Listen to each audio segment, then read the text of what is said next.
Kia ora everybody, Chris Farhi here from the Bayleys Insights and Data team. We've got Ankur Dakwale to talk about the biggest news in New Zealand real estate.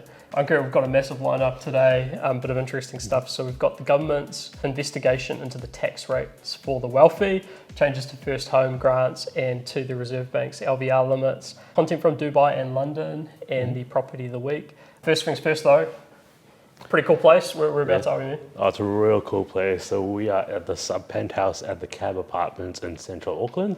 Now this is located on level 17, and as I say, it's time to experience the high life with this apartment here.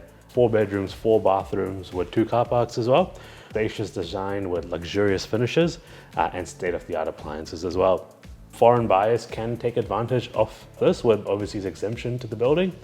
So if you want to learn more about this, please get in touch with Louis Stringer or Georgia Kingy from the Bayleys Auckland Central residential team. Yeah, this property is amazing. Yeah. Just the scale of it. I think as well the design which goes down one side of the building gives you a really nice sort of natural light throughout. Which, each of the bedrooms has an outlook, so it's nice. Yeah, no, beautiful. So look, getting into it. So first off, Ankur, we've got the IRD and Treasury. Yeah, so IRD and Treasury, they've released reports last week. They had a look into the effective tax rates the ultra wealthy New Zealanders were paying. So they looked into the top 311 wealthiest Kiwis, and they found that they paid an effective tax rate of 8.9% of their economic income. Now, the typical New Zealander will pay twice that rate. The IRD analysis shows that most of the income comes from capital gains in the ultra wealthy level. That kind of makes sense, right? That I guess once you get that wealthy, you probably don't have as much need to show personal income. I saw a little bit of banter in the media that there were some concerns that the analysis was done using unrealised capital gains as one of the income sources rather than actual cash transactions. And of course, this has kicked off some banter about how the government might use that advice. The government itself announced that they were looking to use it to inform future discussions on tax policy, which a lot of people have suggested could be some indication around maybe a wealth tax.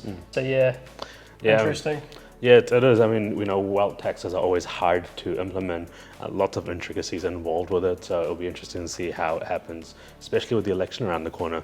Yeah, 100%. Like, we're obviously not political experts here. We like our real estate, but you certainly think that that's quite a delicate issue and probably quite polarising for a lot of people. And as some of the commentators have picked as well, it would be difficult to implement without catching sort of middle New Zealand in the crossfire as well.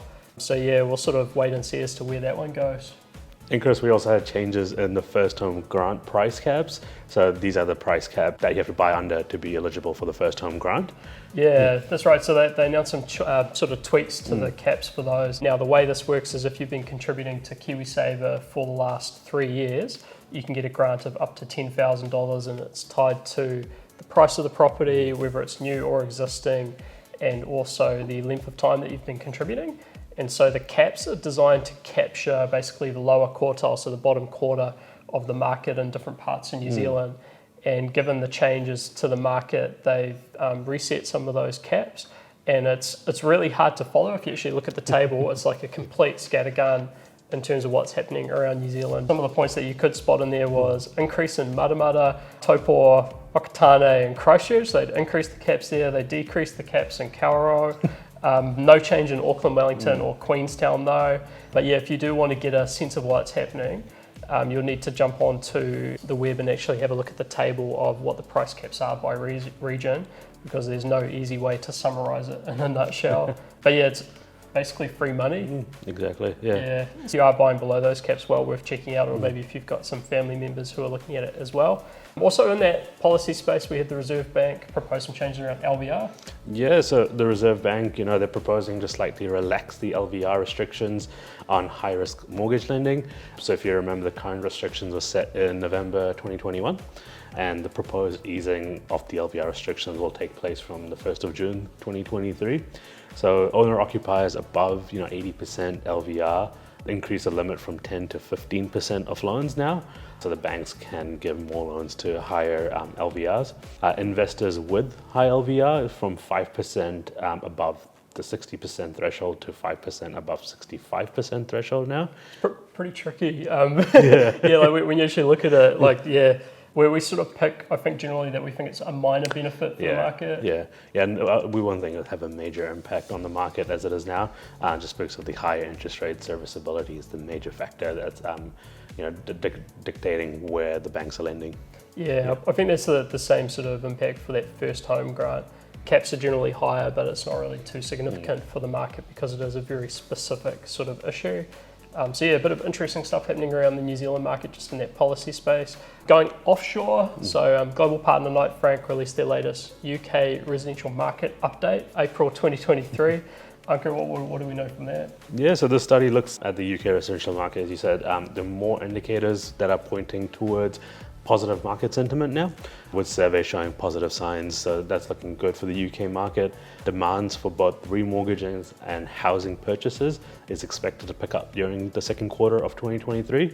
And on the investor space, you're looking at the rental market outstripping supply, so can result in tenants, facing pricing inflation as rents increase because there's more demand than there is supply. Yeah, also interesting in that UK market because you look at what's happened in New Zealand, we've had a very negative sentiment period for the market over the past, almost 18 months now, but at least a year. Whereas the UK, they entered their interest rate tightening cycle later. So we were at least 6 months ahead on our correction. Yeah. The UK had a little bit of a soft spot and then they sort of bounced back into it. And so that's quite interesting how quickly they've gone back to business. A couple of the factors that we think might be in play there was New Zealand generally had a much bigger ramp up during the pandemic, and then the styles of interest rates available in New Zealand are typically a bit different to what you see offshore. So if you look at New Zealand, a lot of people fixing between 1 and 5 years. Yeah. You go to Australia, a lot of floating rates in play. You go into the States, it's like 30-year interest rates are real common. So yeah, it's quite interesting to see how those overseas markets are starting to track and deal with their speed wobbles. We also had Dubai, so this is just a little bit of an interesting fact. So our global partner, Knight Frank, so they've just pulled off the most expensive sale of a plot of land in Dubai.